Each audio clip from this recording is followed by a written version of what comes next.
Je vous souhaite une année pleine de santé, d'énergie, de rire et d'amour.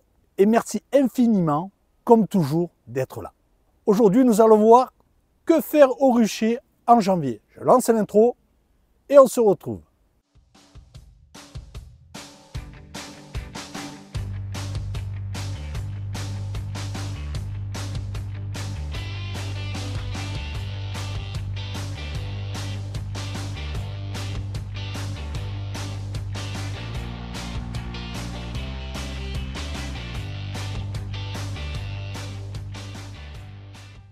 Alors ça y est, on reprend une saison, donc on essaie de partir sur de bonnes bases pour être prêt pour les premiers mielés. Nous allons revenir un petit peu sur le traitement de fin d'année qui se fait en règle générale sur le mois de décembre pour avoir plus de ponte ou très peu de ponte, la rupture de ponte hivernale qui doit en règle générale on retrouve au niveau national, mais suivant les conditions climatiques et la région de France, eh bien, on n'a pas une vraie rupture.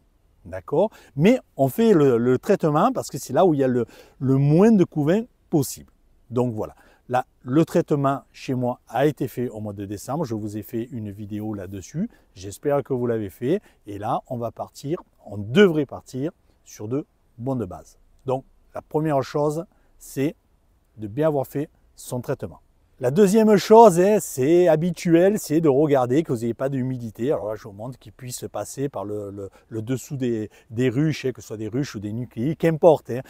Parce que les abeilles luttent contre le froid. Le froid, ce n'est pas un réel problème jusqu'à une certaine température, bien sûr. Mais l'humidité, oui, c'est un réel problème parce qu'elle n'arrive pas à lutter et ça peut développer des bactéries à l'intérieur de la ruche avec de la moisissure et d'autres. Ça peut amener des maladies. Donc, bien vérifier que vos dessous de ruche, comme ceci, soient bien aéré, que vous n'ayez pas d'herbe qui soit venue fermer votre fond de ruche pour ventiler. Alors, certains ferment en hiver le fond de la ruche. Moi, je ne le pratique pas en continu. Je les mets uniquement quand j'ai des grosses vagues de froid.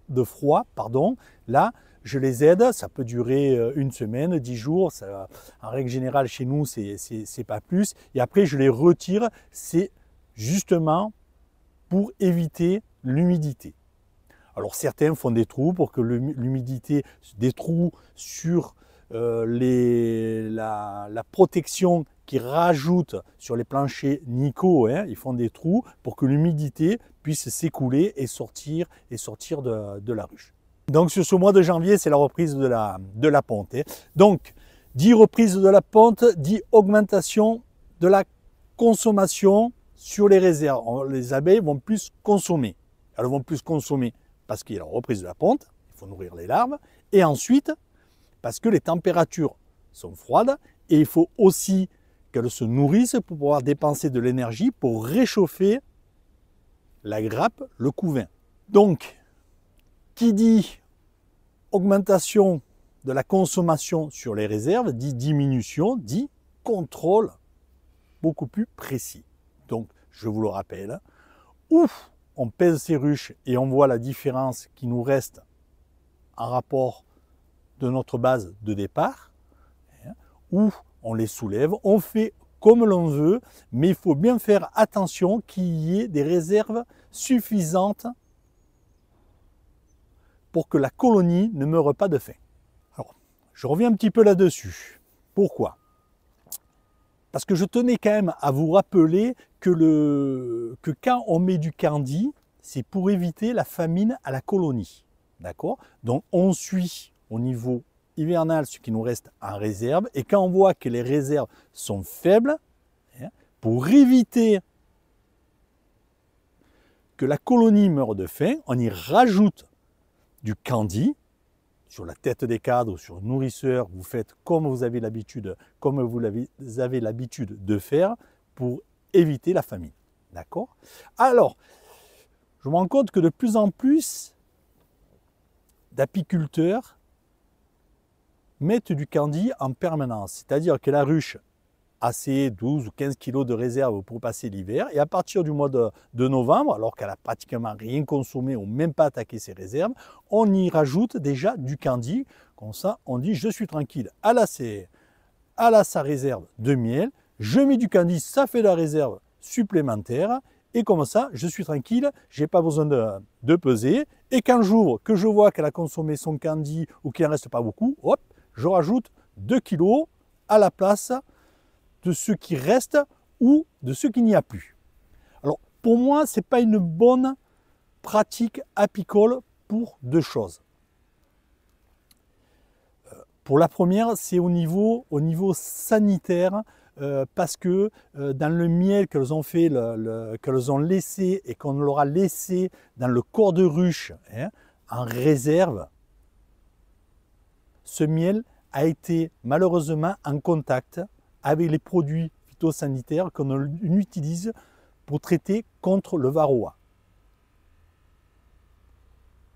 Et on se rend compte que la cire l'absorbe, donc il va se retrouver dans le miel, une petite quantité bien sûr, va se retrouver dans le miel. C'est pour ça que quand on fait faire des analyses de miel, on se rend compte qu'on peut trouver de la mitrase ou d'autres produits, des résidus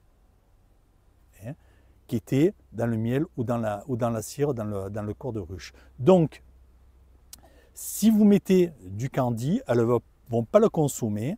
Et au beau jour, ce qu'elles vont faire, c'est que ce miel vont le remonter normalement et systématiquement, je dirais, dans la hausse. On vide le bas, on monte une partie et on le met dans la hausse parce qu'elles vont se nourrir, entre guillemets, exclusivement du candy que vous leur mettez. Alors, les abeilles aussi, quand vous leur rajoutez du candy, consomment plus que si vous ne leur en mettez pas.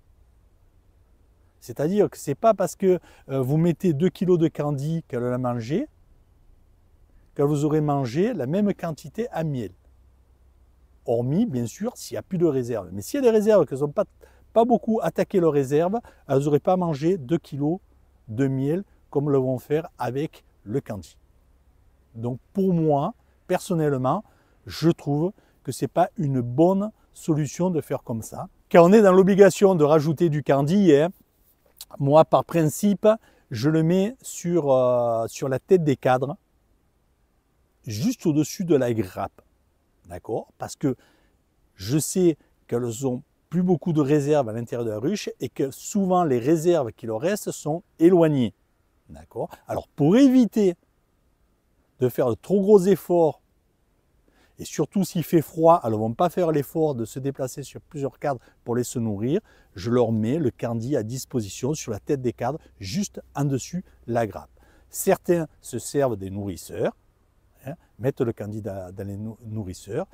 Les deux fonctionnent. Moi, j'ai une préférence pour le rapprocher au maximum. Après, chacun fait comme il a envie et comme il préfère. Un contrôle aussi à faire, c'est sur les ouvertures de porte. Vous regardez à l'intérieur de la porte, voir les abeilles qui sont mortes et qui sont toujours à l'intérieur. Alors, vous allez toujours, pratiquement, dès qu'il y a des grosses baisses de température et qu'on ne les voit pas sortir, donc les abeilles mortes vont rester à l'intérieur et quand les abeilles, la température va se remonter, elles vont les évacuer. Donc quand vous envoyez avec un petit morceau de bois, vous pouvez les envoyer. Alors il ne faut pas vous affoler si vous voyez des abeilles mortes à l'intérieur et quelques abeilles mortes aussi devant la ruche. Et devant la ruche, c'est celles qu'elles ont évacuées, elles les ont fait tomber là, et c'est tout à fait normal. Il meurt des abeilles en permanence, je veux dire, elles ont un cycle de vie et suivant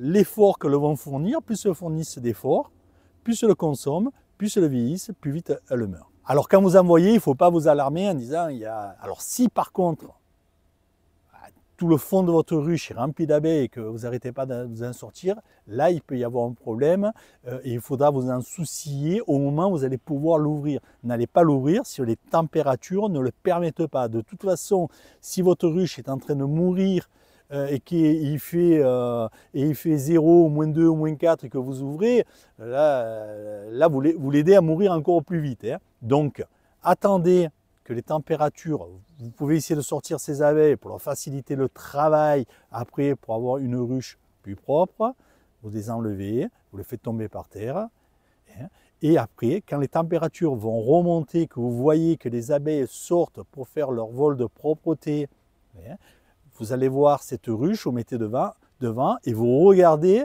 si vous voyez un mouvement. Un mouvement, c'est bien sûr le vol de propreté. Alors un petit rappel pour les nouveaux apiculteurs, hein. En hiver, on ne bouge pas les ruches de place. Parce que si les températures sont froides, que vous avez une grappe, en bougeant votre ruche, vous avez de fortes chances de faire tomber la grappe ou un certain nombre d'abeilles et les abeilles qui sont sur le tour sont ankylosées par le froid et de toute façon de tomber sur le fond de ruche qui va être froid, elles n'auront pas la force, l'énergie avec la chaleur pour pouvoir remonter, reformer la grappe, donc vous allez condamner votre ruche. Donc on ne les bouge pas, on attend que les beaux jours arrivent. Quand les beaux jours arrivent, c'est simple, quand vous voyez que vos abeilles font des va-et-vient, que leur rentre avec du pollen aux pattes, que les températures sont positives, là, vous pourrez bouger votre ruche, mais ne le faites pas en période hivernale. Et le dernier point que je vais voir avec vous, c'est qu'en cette période, pour moi c'est déjà fait, pour certains aussi, il y en a beaucoup qui ont déjà réfléchi, c'est de bien préparer votre saison 2024 pour être prêt le jour J. C'est-à-dire que c'est maintenant, à partir de maintenant, dès que ça démarre, qu'il faut être prêt pour que les abeilles soient aussi prêtes pour les premières miellées. Si vous prenez du retard, si vous faites prendre du retard à vos abeilles, elles ne seront pas prêtes pour les premières miellées. Donc, après, on va en déduire qu'on n'a pas de bonnes abeilles, qu'on n'a pas de bonnes reines, etc. Mais il faut faire aussi attention, c'est à nous à les amener pour être prêtes le moment voulu. Alors pour être prête, c'est quoi? C'est de bien contrôler l'état des réserves, de bien regarder qu'elle ne soit pas, qu'il n'y ait pas de l'humidité sous les ruches. C'est de faire tous les contrôles que l'on doit faire pendant l'hiver pour qu'elle soit dans les meilleures conditions pour démarrer la saison. Mais écoutez, pour ce mois de janvier, quand on a fait ça, on a fait déjà pas mal de choses. C'est vrai qu'on n'a pas grand-chose à faire, mais le peu qu'on a à faire, il faut le faire comme il faut. Allez, écoutez, je vous donne rendez-vous semaine prochaine pour un nouvel épisode. Ciao, ciao, bonne semaine.